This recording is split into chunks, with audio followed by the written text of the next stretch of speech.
Hi guys, it's Pam. Welcome back to Simple Solo Living. I hope everyone is staying warm out there. We are in the throes of winter, so flu activity is very high across several states right now, including mine. And knock on wood, I have not been sick this winter. And last winter, I only got sick once and it wasn't that bad. So I wanted to share about 7 tips that I have that I do on a daily basis that I believe have helped keep germs and viruses away from me and out of my body. And hopefully these will work for you as well. Now, some of them are probably going to be common sense, but common sense, as you know, is not so common anymore. And one thing I do not have listed on my list is getting the flu shot. You can certainly get it if you feel it's going to give you extra protection. There's nothing wrong with that. I didn't get the flu shot this winter. I haven't actually gotten it for a few years, and I've managed to stay pretty healthy. So whatever works. And this just is my little list. It works for me. I have this listed on my laptop, so I apologize if I'm glancing down, but I wanted to make sure I remembered all of them. And I will say right off the bat, I think living alone, being single is a big advantage to staying healthy because you don't have a partner or children bringing germs back into your home. But nonetheless, single people and people that live alone can still get sick. So here's just some things that I do that not everybody that I know, not everyone does these. So I'm going to share them. The first one is kind of a big one that I don't see a lot of people doing. I'm not sure why.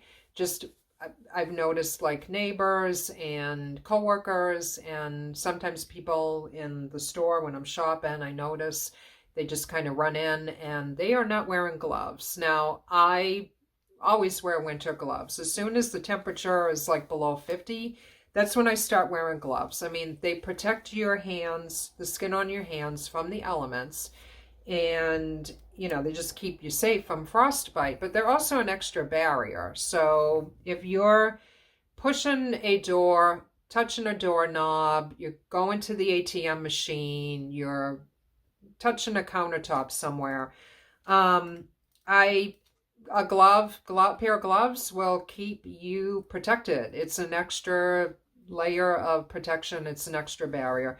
Just like wearing a mask. I actually don't have mask wearing on my list, but I have on occasion worn a mask when I've done grocery shopping, not because I'm sick, but because if someone's coughing nearby, they're sneezing, I feel like it's an extra layer of protection. I know the jury's kind of out on whether masks actually work, but hey, if it gives you like a sense of security, I say there's no harm in wearing one. But gloves are a huge number one tip for me personally. And I have 2 pairs, so once a week you throw one pair into the laundry to get them cleaned, and you wear the second pair and kind of switch them off. Now, number 2 tip on my list, at some point the gloves will come off, and they might come off in public. They do come off for me when I'm grocery shopping. I don't walk around and pick up food wearing my gloves. I do take them off in order to pick up things more easily, and then to get money and whatever out of my wallet and hand it to the cashier. So the minute I get home, I take off my coat, I take off my boots, and I go to the bathroom, and I immediately wash my hands with regular hand soap and warm water. I don't use sanitizers or anything that's got alcohol or antibacterial stuff in it. I feel like regular soap and water does the trick, and it gets flushed down the sink.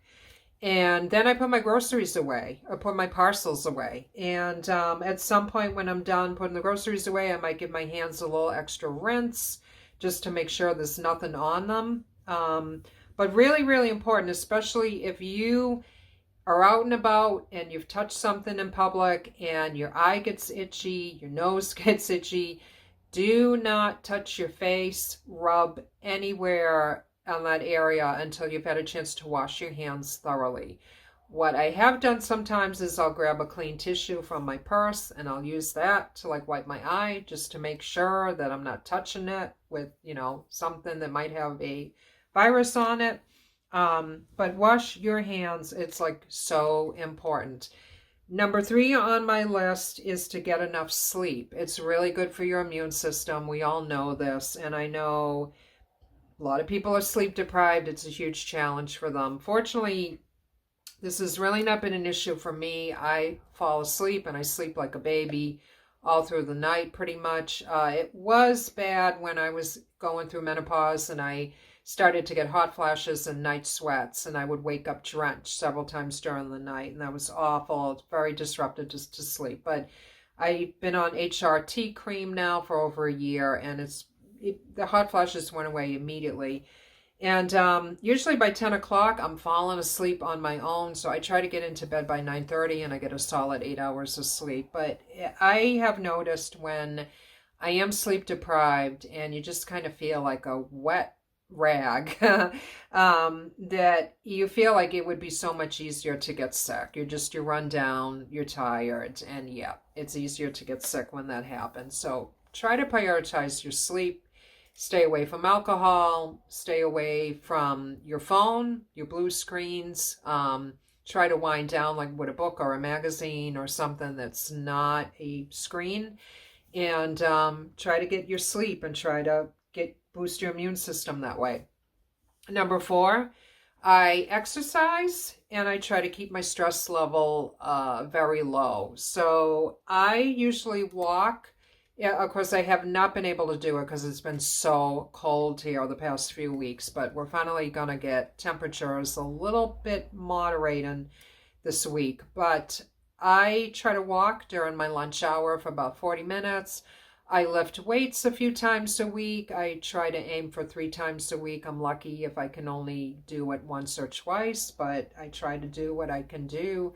And that exercise really does help with endorphins, and it reduces stress. So really anything you can do to reduce stress is going to help you stay healthy as well. It's really good for your immune system. So try to exercise, even if it's just a walk. And when it's been really cold, as it has been the past few weeks, I walk around my office. I don't go outside. Number five is to eat a balanced diet with plenty of foods that contain antioxidants like fruits and vegetables. So I saw a study recently that claimed up to 90% of Americans do not eat enough fruits and vegetables. I totally believe that. I have seen what other people eat, and I've seen what's in people's grocery carts at the store. And people in general are just not very healthy. I personally, I have to eat fruits and vegetables with every meal. I usually do something with every meal. My meal usually consists of some source of lean protein and then some kind of a little bit of carb, because you do need to have some carbohydrates. And I usually have 1 or 2 servings of vegetables. And then like my dessert, like for lunch every day and for breakfast every day, is a serving of fruit. And sometimes for dinner, but sometimes for dinner I'll make like a healthy dessert. But I just don't feel right. If I go through a day and I didn't eat any fruits or vegetables, I would feel so off. And I can just tell, like it just slows down my system and my digestion. So I eat plenty of fruits and veggies and other foods like salmon that are like anti-inflammatory, that are really good for your immune system, yogurt, eggs. The citrus fruits right now are out of this world. At least the oranges I've been getting from Target and from my local supermarket have been juicy, yummy, sweet, delicious. I could eat like 2 of them with every serving. So try to eat like a balanced diet during the winter. It's really good for your body. The next one on my list, number 6, this is something that I don't see anyone doing, and I swear by it. I love elderberry supplements. Now, I'm going to tell you, when the few times that I have gotten sick over the past several years, I started on these right away. These are gummies. I would take one like every 4 or 5 hours. I'm not kidding, guys. They knocked down my symptoms and the duration of the cold or the flu that I had, like tremendously. Huge help. To the point that I didn't even have to take any over-the-counter medicine to help out with that. So last winter, when I did get sick, it wasn't that bad because I started taking those. And you can find them anywhere now. And elderberry, it's just some type of berry. It's like a really teeny tiny little berry. I don't know too much about them. I think they found out they contain more antioxidants than like blueberries. I'm not sure on that. But they've done studies that have shown they can really shorten the duration of a cold or the flu, and they can really help with the symptoms. For me, they make the difference between like a nuisance and feeling miserable. So why would you want to feel miserable when you can deal with the sickness and just have it be like a nuisance for a few days? I don't know how they are on COVID, but last year I had something. It was not COVID because I took a at-home COVID test twice to make sure. So it was just some kind of cold, and it was like it was fine. I don't even think I was out of work. Maybe it might have been out of work for like one day, and then I came back. Elderberry, and you can find these at Home Goods and TJ Maxx and Marshalls for less money than what they sell in like Walgreens and the drugstore. So they also come in a syrup form if you don't like to take a gummy, but I love the gummies because they taste like candy. So I have no problem remembering to take those, take one or two of those every day.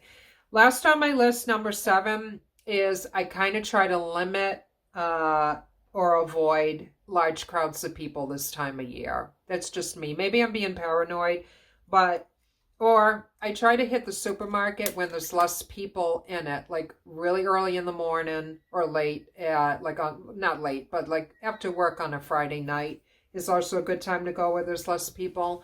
Like I said, not trying to be paranoid or anything, but you know, when you got a lot of people and they bring their kids and they're coughing and they're sneezing, if you can kind of stay away from public places a little bit until the flu activity dies down, I think it's a smart idea. I don't think I would be going out to eat in a really huge like restaurant with a ton of people right now. I'll wait until, you know, a few more weeks until things start going the other way. So those are my 7 tips for staying healthy, keeping the flu and colds away. Do you guys have any that I missed? I'm sure I have missed some, but this is just my personal list of what I do on a daily basis. And to be honest, most of these I do them except for wearing the gloves. I do this throughout the year as well. Always washing my hands, even in the summertime, because you never know, you can catch a stomach bug or something else. Let me know in the comments what you think. Do you have any to add to these? I would love to hear them. I hope all you guys are doing well. Hope to get more videos posted soon. Stay healthy and stay warm, and I'll talk to you guys again soon. Bye.